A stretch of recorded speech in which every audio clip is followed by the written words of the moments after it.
When a big winner loses, it's tough. Napoleon could have told you. Since he's not around, Ray Gandolf has to settle this week for George Steinbrenner.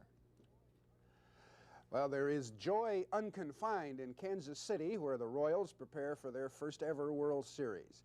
There is gloom unrelieved in New York, particularly in the heart of George Steinbrenner, principal owner of the Yankees. For Steinbrenner, winning is an obsession, and like John Henry, the steel-driving man, he gets his message across.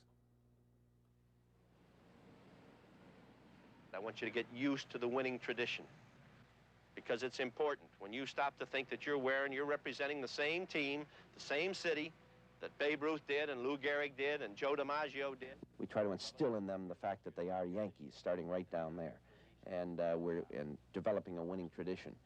I am a driver. I'm not an Eisenhower type leader. I guess I'm what you call a Patton type leader, and I just can't change. It's the way I am. I drive my people. I drive myself.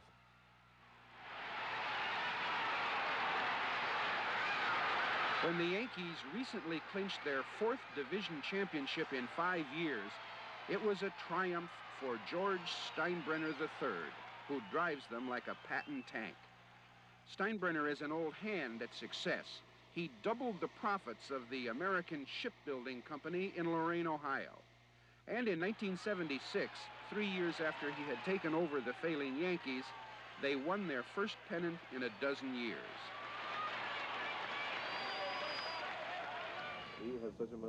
When Steinbrenner meets regularly with Yankee executives, he talks and people listen. Is this a full report? This is a bound full report, a real scouting report. I mean, I don't want a guy standing up and wail off a bunch of stuff.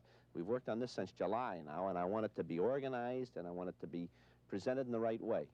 First to the coaching staff. I don't care if it takes 5 hours. They're going to sit there and they're going to listen and study it, and then to the team. This should be the best scouting report ever put together. I think probably my biggest fault is impatience. Impatience with myself, impatience with others. Being the driver that I am, sometimes I may expect too much too soon. I've tried to work on controlling that somewhat. It's my nature. It's difficult. Just how difficult it is for Steinbrenner to control his impatience was painfully obvious in August. The Yankees hit a brief slump, Baltimore surged, and Steinbrenner lashed out in public, singling out some players for incompetence, others for dogging it.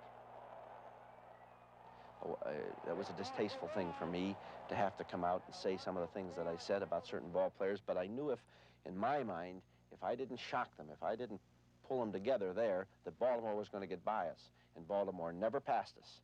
And that's the mark of a great team. Did Steinbrenner's shock treatment turn the club around, as he said? No players we talked with thought so, although most accepted it philosophically. Bob Watson. Most of the criticisms were like water off a duck's back. Pitcher Tom Underwood. We're not doing it for George Steinbrenner by any means. We're doing it for ourselves and for the New York Yankees. But when Steinbrenner jumped on Eric Soderholm at a time when Soderholm's wife was critically ill, Soderholm was deeply hurt, and his play continued to suffer. Don't rip me openly nationwide when you don't know how it'll affect the player. But that's not the way George does things. You just keep patting an athlete on the back every time he does well and saying nothing when he does poorly. When he gets finished with athletics, he's not going to be prepared for life. And besides discipline, it is mental toughness, because the world they're coming into is full of adversity, and they got to be able to handle it and deal with it. Although Steinbrenner is obsessed with the Yankees, they are not his only priority. He missed their divisional clinching game, racing off to catch a plane for North Carolina. It was Parents' Day at his daughter's college.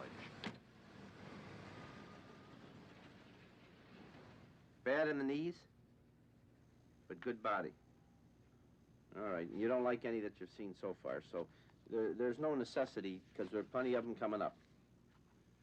Steinbrenner breeds and races thoroughbred horses, and even in the thick of a pennant race, keeps in close touch with that Florida enterprise. Well, if you see something that but whether it's horses or ships or ball clubs, Steinbrenner is always, must be, top dog. Okay. Any owner in baseball or any owner in Major League Sports that tells you that isn't part ego is lying to you. That's it. Steinbrenner's saving grace, if he has one, is his ability to mend wounds. Bob Lemon, fired embarrassingly last year after having managed the Yankees to a world championship the season before, shared Steinbrenner's royal box for the final game of the regular season. Lemon had been scouting Kansas City for him. After Steinbrenner pushes you, he'll catch you to break the fall. The toughest spot in the world is the leader. It's the loneliest and it's the toughest. And the relationship with the manager, he has to understand what's expected of him, and that cold and hard as it may be, that the ability to achieve goals is what counts in the end. Dick Hauser, a longtime Yankee coach, was this year's successful manager. I knew what it would be like. I had an idea what it would be like working for him. I'd been around here for 10 years previously, so nothing has happened this season in the relationship between Dick Hauser and George Steinbrenner has surprised me at all. Willie Bluff's going, drilled into the left field corner. Willie Wilson will have to play this one perfectly. He does. They're waving. In Kansas City, the Yankees frittered away the first 2 games of the American League playoffs. Steinbrenner, the ultimate fan, who blamed the third base coach for that play, watched and he boiled. As the second game ended with a brisk royal double play, Steinbrenner would dash off to the clubhouse once again to goad his team through ridicule in the sporting press. It didn't work. The Yankees' season ended abruptly in their own ballpark with a 3rd consecutive loss to the Royals. Now that it was over, Steinbrenner was subdued, and he accepted defeat with unaccustomed class, thanking the players he had tongue-lashed, like Eric Soderholm. Have a good winter, Eric. Okay, Mr. Steinbrenner. I'm sorry we let Don't you worry, down. you didn't. Just have a good winter. Well, I'm proud of my guys. You know, they battled, and I'm good. And Kansas City's a great organization. That Brett, he's something else. He's just something else. And I just hope and pray they beat the National League, that's all. But wasn't there someone he could blame for losing? No, you kidding? This was a great series.